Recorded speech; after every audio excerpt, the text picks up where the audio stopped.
어떤 느낌이 오셔야 되냐면은 학교에서 즉 대학원까지 석사나 박사 논문만 쓰시다가 연구원에 가겠다라고 하시는 그런 분들이 계시나라고 한다면 한번 잘 들어보세요.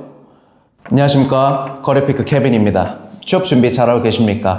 오늘은 시리즈 2 정출연 취업의 모든 것이라는 주제로 찾아왔습니다. 시리즈별로 진행이 되고 있으니까 각 시리즈 혹여나 시리즈 1 아직 못 보고 오신 분 있으시면은 시리즈 1도 보시고 이제 지금 진행하는 시리즈 2도 같이 보시면서 여러분들이 앞으로 취업을 준비하시는 과정에서 조금이라도 도움이 됐으면 좋겠습니다. 같이 한번 볼게요. 그러면은 먼저 오늘 시리즈 2의 주제는 정출연 취업의 모든 것이라는 주제입니다. 출연연이라는 곳이 생소하다면 생소하고 여러분들이 알고 있는 분이라고 한다면 알고 계신 분들도 있을 테죠. 정보출연연구원이라고 하는 곳은 먼저는 우리나라에 있는 기술 관련돼서 그리고 공학 관련돼서 그쪽 분야에 저명한 또는 그쪽 분야로 많이 알고 계신 분들을 국가에 유입을 해서 국가가 전략적으로 특정 분야에 있어서 발전하고 그렇게 발전되는 과정에서 필요한 것이 있다면은 우리 국가로 귀속을 시키고요. 그리고 그런 과정에서 우리나라 국민들과 같이 상생하는 방안들, 그런 부분들을 기술적으로 많이 고민을 하고 현재도 실현 가능성을 높이고 있는 그러한 우리나라의 기관입니다. 그렇기 때문에 정보출연연구원이라고 하는 곳이 어딘지 모르겠다라고 하시는 분들이 많으셔서 먼저 출연연이 어떤 곳인지부터 시작을 해서 출연연 취업하시는 데에 내가 어떤 걸 준비하면 될지 그런 것들 하나하나 볼게요. 오늘도 사전에 취합한 질문들을 가지고 왔습니다. 이런 질문들을 토대로 여러분들께 하나하나 말씀을 드리도록 할게요. 같이 한번 보실까요? 자, 먼저 첫 번째, 출연연은 무엇을 하는 곳인가? 라는 질문이 있었고요. 두 번째, 출연연에는 어떤 직무가 있는가? 라는 질문이 있었어요. 세 번째, 출연연 입직 시 논문, 과제, 이력을 많이 보는가? 라는 질문이 있었어요. 네 번째, 출연연 경력이 대기업 취업에 도움이 되는가? 라는 질문이 있었어요. 그리고 다섯 번째, 출연연 입직을 준비하면서 동시에 대기업 아니면은 다른 공기업 준비를 병행해도 되는가? 그 다음에 출연연 준비가 나에게 맞는지 또는 기업 R&D가 맞는지 궁금하다라는 질문을 이렇게 오늘은 6가지를 가지고 왔습니다. 자, 질문들 보시면은 어때요? 여러분들도 궁금해할 법한 그런 내용들이 있으신가요? 제가 그동안 많은 질문들을 받아왔을 때 해당 질문들에 있어서 겹치시는 분들이 꽤 많았습니다. 그리고 이거 말고도 더 있는데 지금은 칸이 부족하니까 우선은 이렇게 진행을 할게요. 자, 먼저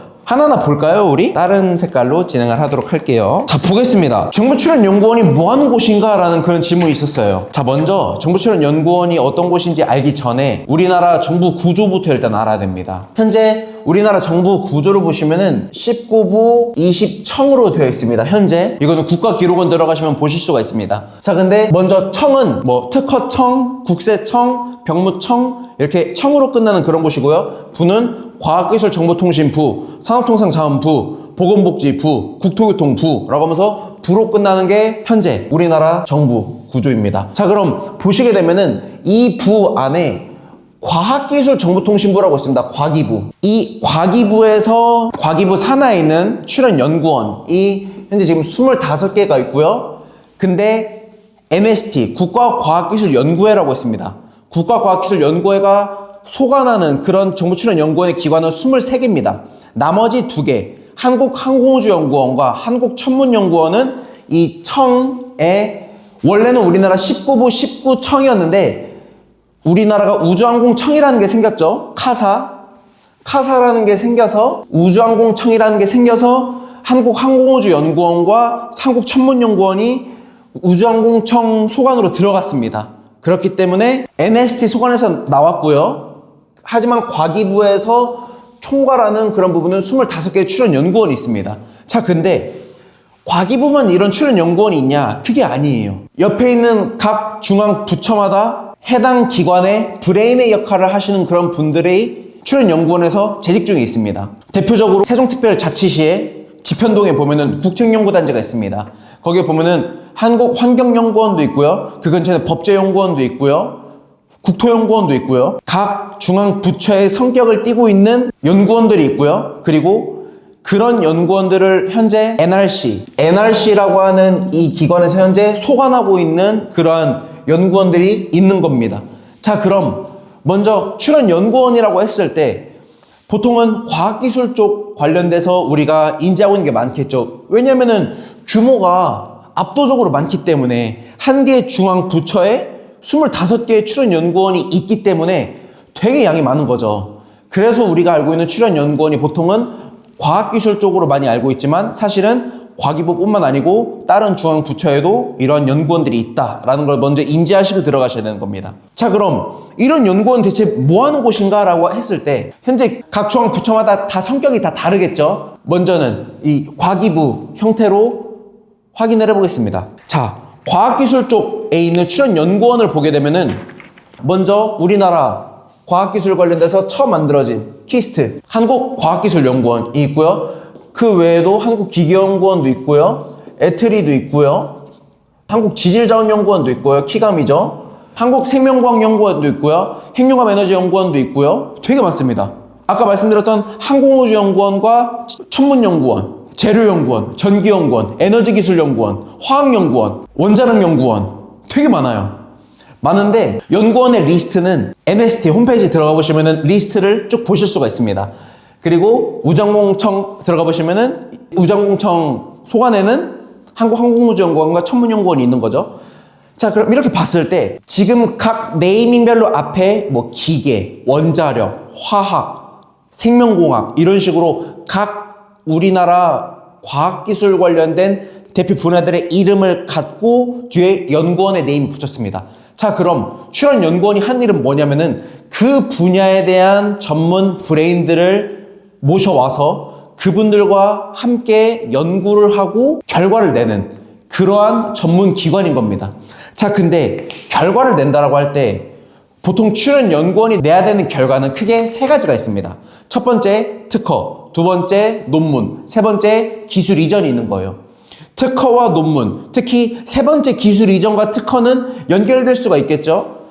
추후에 이런 특허와 같은 IP, 인텔렉츄얼 프로퍼티 같은 이런 지식재산권을 가지고 민간 기업에게 기술 이전을 하면서 국가 단위에서 만든 이 기술이 민간 단위로 넘어가면서 기술 이전이 진행될 때 그러한 기술을 받은 민간은 특정 기술료를 주고 사겠죠. 기술을 사가지고 그거를 사업화를 해서 그 안에 있는 직원들의 생계 유지라든지 또는 더 확장 가능성이 있는 그런 걸로 사업의 유망성을 띠게 하는 그런 걸 보고 기술 이전, 그게 출연 연구원이 갖고 있는 대표적인 성과입니다. 그런 과정에서 민간이 연구소 기업이라는 걸 만들어서 연구원으로부터 기술을 받을 때 그때 그 기업이 아주 크게 상장할 수 있는 그런 가능성을 같이 옆에서 고려해 주는 겁니다.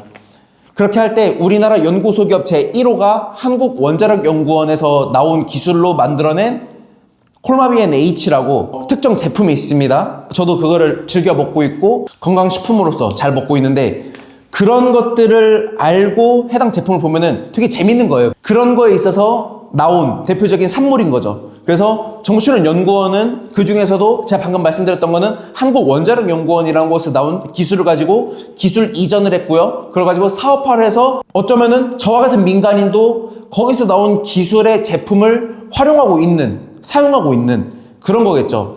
그런 것이 출연연구원이 존재하는 선순환 중에 일부입니다. 그런 거라는 곳이에요. 정리해서 말씀드리면은 우리나라에 있는 각 연구 분야의 이름에 맞게 연구원을 만들고요. 그 연구원의 전문 브레인들을 모시고 그 브레인들과 함께 연구를 합니다. 근데 연구를 할 때 물론 우리나라 미래 먹거리, 미래 전략기술 관련된 것도 연구를 하지만 해당 연구를 나오는 과정에서 해당 연구는 민간에게 보내져서 이 민간이 사업화로 이끌어질 수 있도록 도와주는 그런 역할도 같이 하는 것이 그것이 출연연구원입니다. 자, 그럼 여기까지 봤을 때 우리가 느낌이 오죠. 지금 어떤 느낌이 오셔야 되냐면은 학교에서 즉 대학원까지 석사나 박사 논문만 쓰시다가 연구원에 가겠다라고 하시는 그런 분들이 계시나라고 한다면 한번 잘 들어보세요. 지금 연구원이 내야 되는 대표적인 성과가 뭡니까? 논문인가요? 특허인가요? 기술 이전인가요? 뭔가요? 현재 정부출연연구원이 내야 되는 성과가 뭐예요? 여러분들이 학교에 계셨을 때는 교수님과 함께 주로 논문을 쓰고 몇몇의 사례는 특정 기업과 함께 콜라보를 하거나 협업을 하거나 또는 기술 이전도 경험해 보신 분들도 있겠지만 정부출연연구원의 메인은 논문을 써서 해당 기술을 확보하는 것, 그게 완전 메인이라고 하기 보기에는 주요 성과 중에 하나인 겁니다. 그 외에도 특허를 출원해서 뭔가 지식재산권을 확보를 하고요. 그리고 기술 이전도 같이 고려해야 되는, 그러니까 논문만 고려해야 되는 게 아닌 거예요. 특허와 기술 이전도 같이 고려해야 된다는 겁니다. 그런 부분을 인지한 상태로 접근을 하셔야 되는 거예요. 그런 곳이 출연연구원입니다. 그렇기 때문에 여러분들이 혹여 추후에 출연연구원에 입직을 준비하신다라고 할 때 그런 부분들을 잘 감안하셔야 되는 겁니다. 근데 이거는 연구직뿐만 아니고 기술직이건 행정직이건 각 파트에 맞게 하셔야 되는 업무가 있는 거죠. 자, 그럼 두 번째로 자연스럽게 넘어가겠네요. 제가 방금 기술직과 행정직을 말씀드렸죠.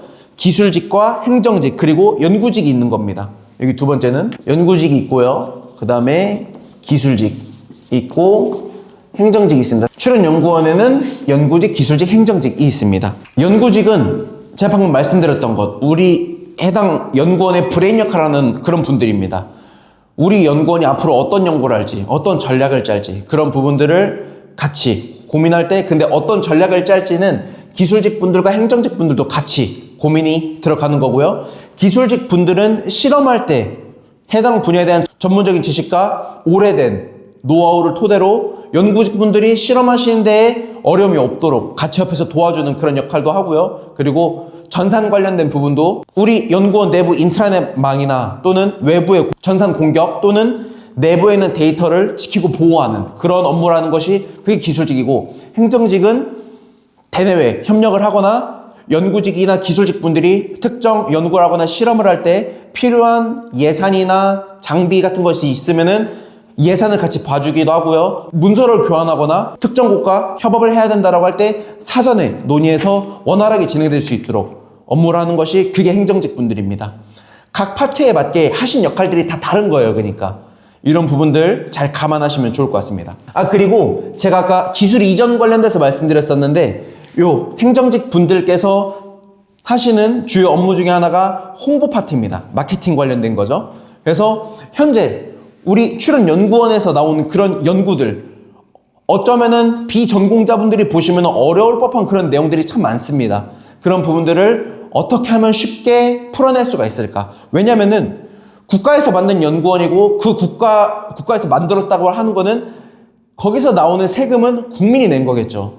그래서 국민이 낸 세금으로 연구가 이루어지고 있는 그런 곳이니 그런 연구에 대한 결과를 국민들께 알려서 또는 국민들께 해당 기술을 이전을 해서 다시 국민이 국가에 세금을 내실 때에 의구심이 안 들고 내가 낸 세금이 이런 분야로 쓰고 있구나라고 인지하게끔 하는 것이 그것이 연구원이 해야 되는 업무 중에 하나이기 때문에 우리 행정직 분들은 그런 홍보 관련돼서도 무척이나 애쓰고 계십니다. 그런 부분들 참고하시면 좋을 것 같고요.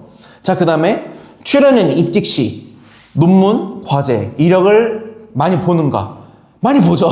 위에 있는 각 직무마다 보는 게 다 다르겠죠. 자, 먼저 연구직부터 한번 봐볼까요? 연구직이 논문, 과제, 이력을 많이 볼까요? 안 볼까요? 당연히 많이 보겠죠. 왜냐면은 그 기관의 네임에서도 나오지 않습니까? 땡땡 연구원. 연구입니다. 연구라는 그런 조직입니다. 그런 전문 조직이기 때문에 연구를 하시는 분들께서 연구를 하시는 과정에서 논문을 쓰실 테고요. 연구를 하는 그런 연구 과제가 있을 테고요. 그런 것들이 쌓여서 이력이 되겠죠.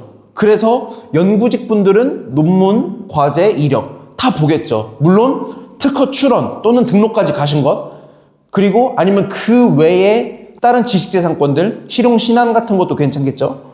그런 것도 있을 수가 있고요. 또는 기술 이전까지 가본 그런 경험도 좋은 이력이 되겠죠. 연구직으로 가실 분들께서는. 그렇기 때문에 해당 부분을 보고 있습니다.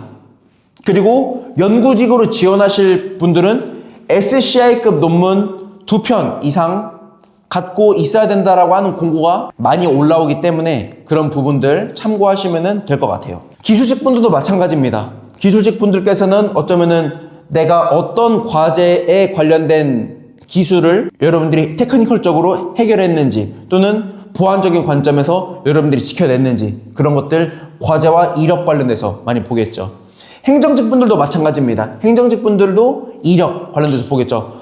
과거에 내가 그런 연구원이라는 그룹에 들어갈 때 해당 연구원에서 필요로 하는 행정 서류가 무엇이 있을지, 그런 과정을 필요로 할 때 나의 상위 기관은 어디인지, 내가 어디에다가 보고를 해야 되는지, 내가 감사를 준비한다라고 한다면 내가 어떤 걸 준비해야 되는지, 그런 것들에 있어서 여러분들이 경험해왔던 것들이 있으면은 취업을 하시는 데에 훨씬 수월하실 겁니다.